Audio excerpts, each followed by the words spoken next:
Sekitar tahun 2022 yang lalu, seorang teman saya, sebut saja namanya Budi, datang dengan cerita yang membuat saya mau nggak mau merinding juga mendengarnya ya awalnya ya.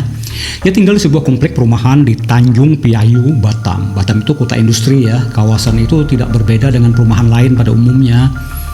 Mayoritas warganya adalah para perantau. Para pria bekerja di pabrik ya. Sementara para istri mengurus rumah atau membuka usaha kecil-kecilan seperti warung makan, toko kelontong, atau kios sarapan pagi.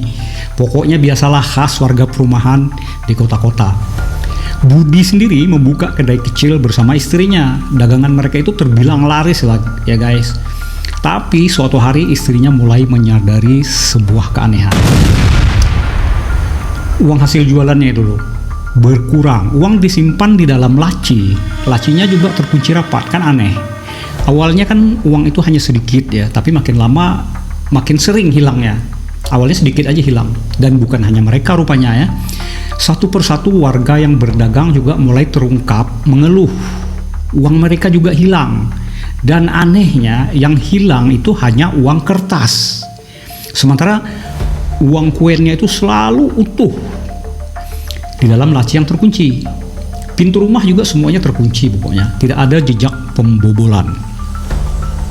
Lalu desas-desus pun menyebar nih di perumahan tersebut. Ada yang pelihara tuyul nih.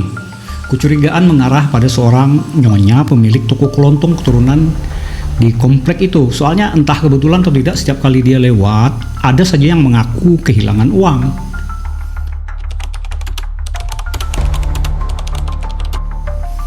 Pertanyaannya pada waktu itu, apakah ini hanya kebetulan gitu ya, atau memang ada yang disembunyikan? Gosip pun merebak biasalah, apalagi di antara ibu-ibu ya kan. Warga lama-kelamaan resah juga jadinya. Tuyul dipercaya gentayangan di warung ke warung, mencuri uang kertas, tapi anehnya selalu meninggalkan uang koin. Uang koinnya nggak dicuri lah. Nah, kalau ada tuyul kan ada pemilik tuyul tersebut. Tanpa deklarasi, kecurigaan mulai dituduhkan pada si nyonya pemilik toko kelontong yang memang sebenarnya orang kaya ya kan. Budi sendiri tentu saja tidak ingin uangnya terus-menerus dicuri. Jadi ia mulai mencari orang pinter nih. Tanya-tanyalah sama orang pinter. Semua orang pinter itu kebetulan sepakat pula bahwa itu adalah perbuatan tuyul. Dia bahkan diberi solusi, tempelkan tai besi di celah-celah rumah, tai besi ya, biar tuyul itu tidak bisa masuk. Begitu saran mereka. Jadi sepulang dari kampungnya liburan di Medan, Budi langsung mengeksekusi saran mereka itu. Jadi tai besi pun dipasang, doa-doa dibaca, setiap celah rumah diperiksa kembali dan ditutup rapat-rapat atau ditambal lah kalau ada lubangnya. Namun uang kertas tetap hilang, hari demi hari, minggu demi minggu. Jadi warga akhirnya gimana gitu ya, agak-agak pasrah gitu. Tuyul tidak bisa dilawan. Lebih baik simpan uang di bank kalau menurut pikiran mereka nih, daripada jadi mangsa makhluk gaib. Soalnya tuyul kan nggak bisa nyuri uang di bank. Nah, sampai akhirnya suatu hal tidak terduga terjadi.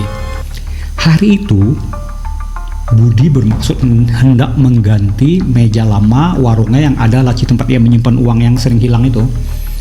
Meja itu ternyata sangat berat, yang selama ini jadi tempat menyimpan uang lacinya. Ketika dia menggeser meja yang sangat berat itu bersama istrinya, dia terperanjat. Ada sesuatu di baliknya, di lantai yang selama ini sangat tersembunyi dan juga pastinya sangat gelap.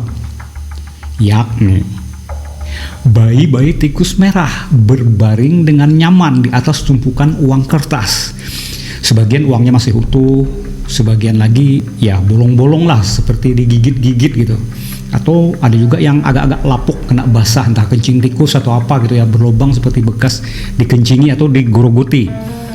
Uang yang selama ini hilang ternyata bukan dicuri tuyul rupanya, tapi dijadikan sarang tikus.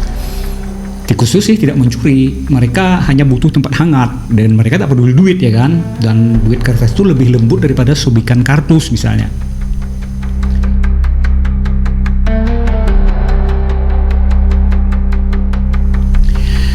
Jadi apa pelajaran yang bisa kita petik ya? What lesson learned? Jangan buru-buru percaya pada mitos. Biasakan menggunakan logika. Jangan gampang menuduh tanpa bukti. Mengapa? Karena kadang seperti yang pada akhirnya terbukti, yang kita kira tuyul ternyata cuma tahyul. Tikus kan? Apalagi kita kan sempat mencurigai orang tuh kan, jadi fitnah jadinya.